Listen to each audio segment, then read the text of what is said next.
So, we're here because crime is actually down.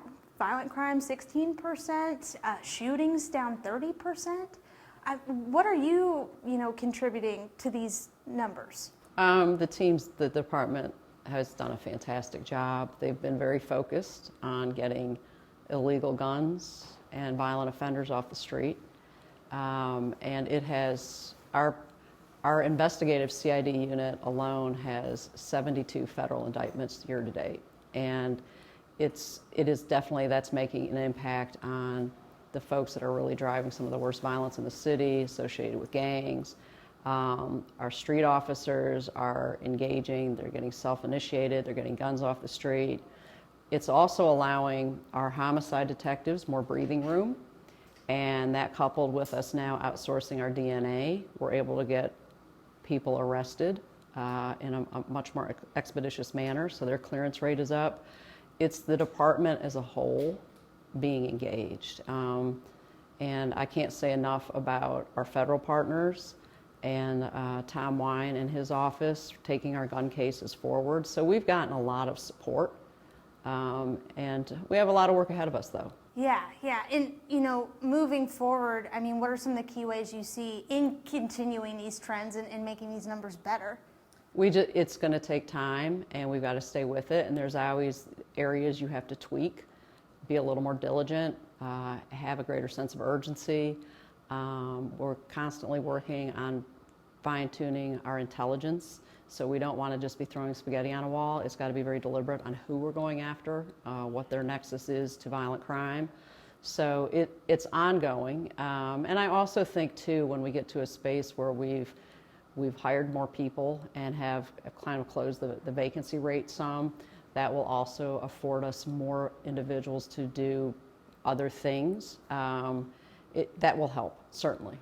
Well, and going off of that, what is the staffing level currently at?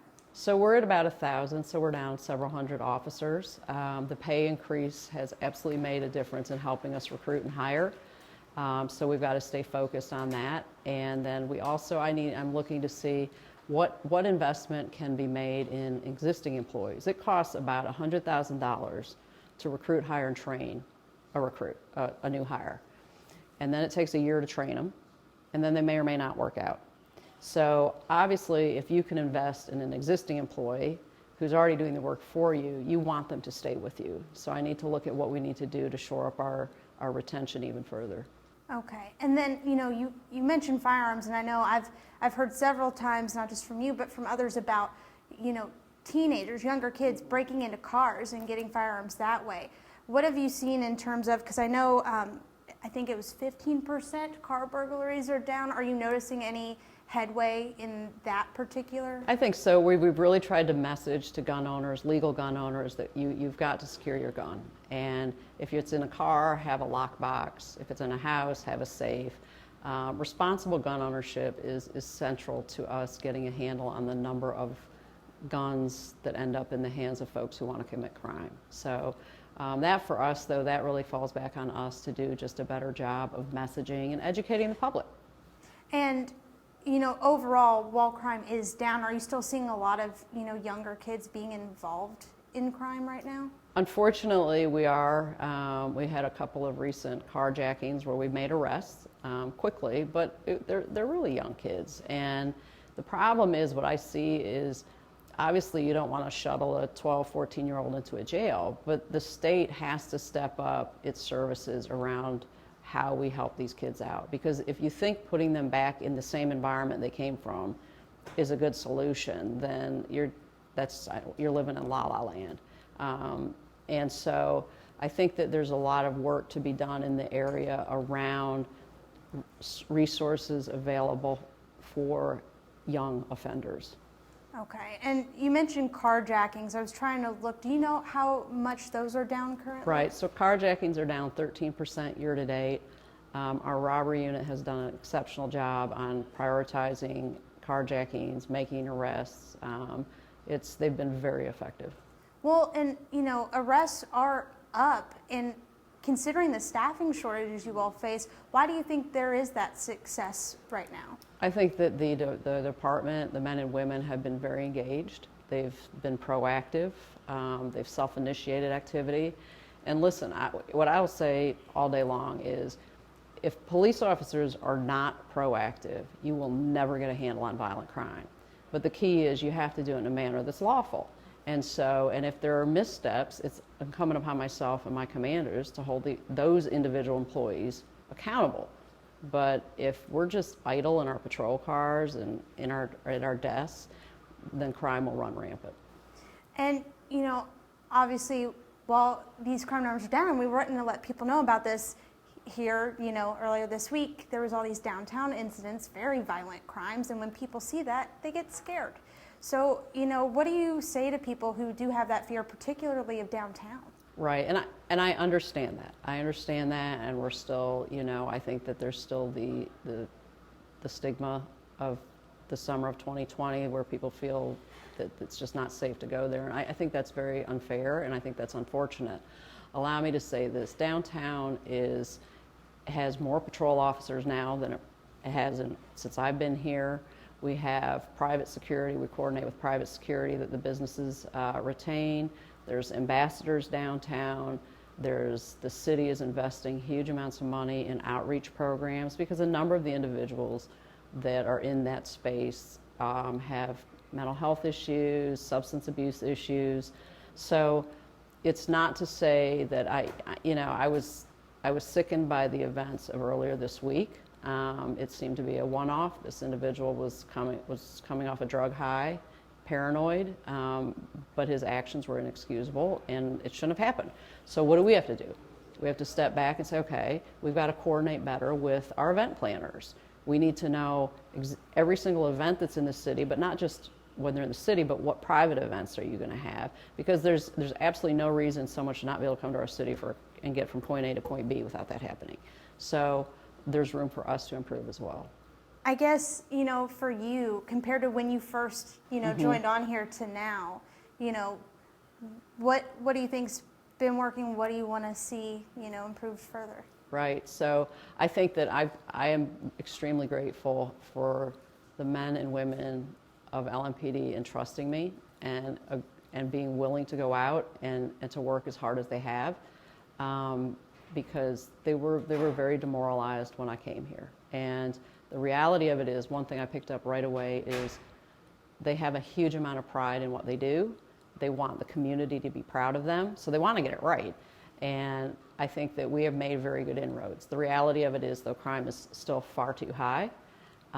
We have a lot of work to do in that space. We have a lot of work to do around messaging and educating the community on what our obstacles are, that we need their help in. We need their help in navigating the criminal justice system and having people understand that we have people who are shooting people who are going home on home incarceration. And that defies common sense. I mean, if someone is going to shoot someone violently, you think you're putting something on their ankle and they're going to sit at home. I don't know where that thought process, where you can even make a connection there.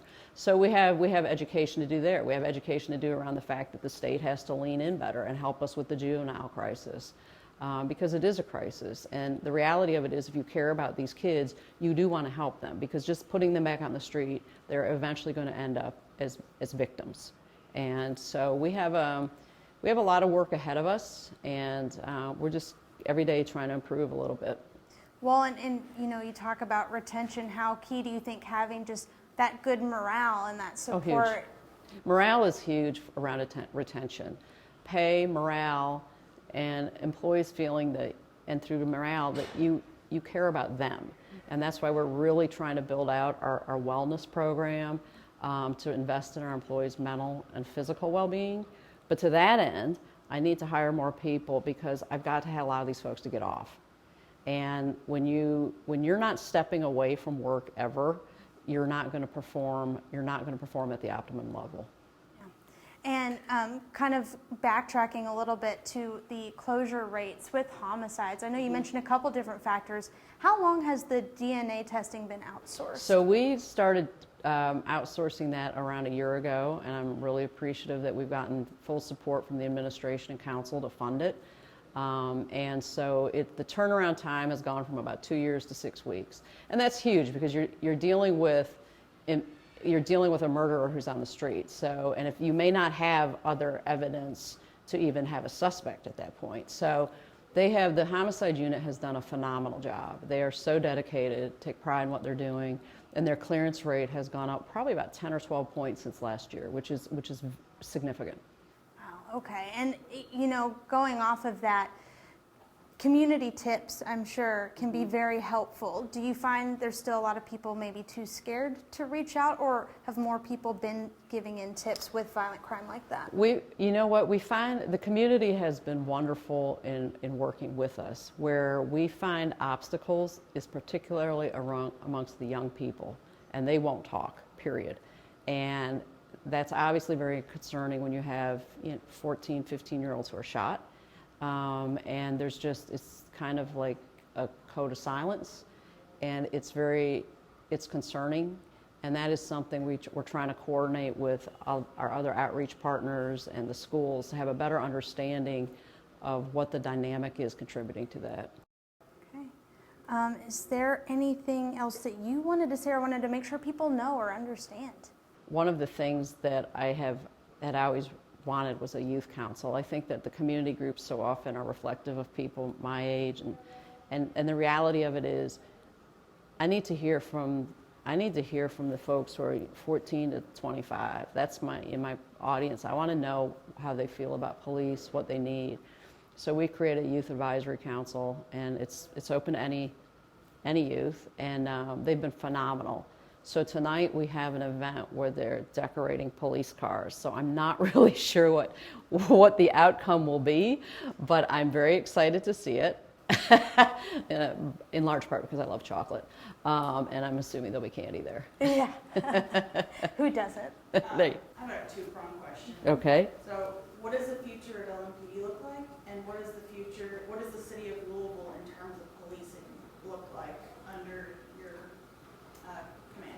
I think, the future of LMPD is that the agency will continue to become better professionalized. I'm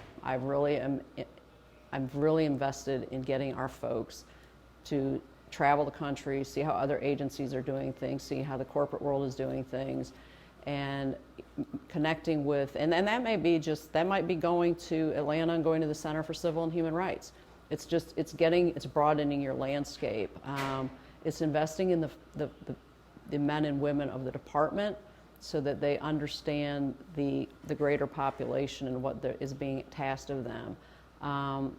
The community has been wonderful, and we know that there are parts of the community we have a lot of work to still do, but at the end of the day, everyone wants to and has a right to be safe in their neighborhood, and that's our commitment to the community.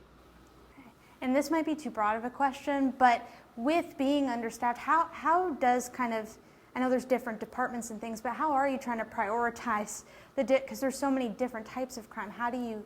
You've nailed it. The hardest part when you have a shortage like this is you have to make uncomfortable cuts. And I long for the day when we have full staffing, because I know how much easier it will be to make decisions. I would love to have more bike patrol, foot patrol on the street, because that embodies community policing, and that's hard to do when you're running from call to call to call. So we're doing it, but not at the levels I would like us to be doing. So staffing plays a role in how you can invest in specific units, but I still will say this department, the men and women, are doing a phenomenal job of rising up to what's being presented to them.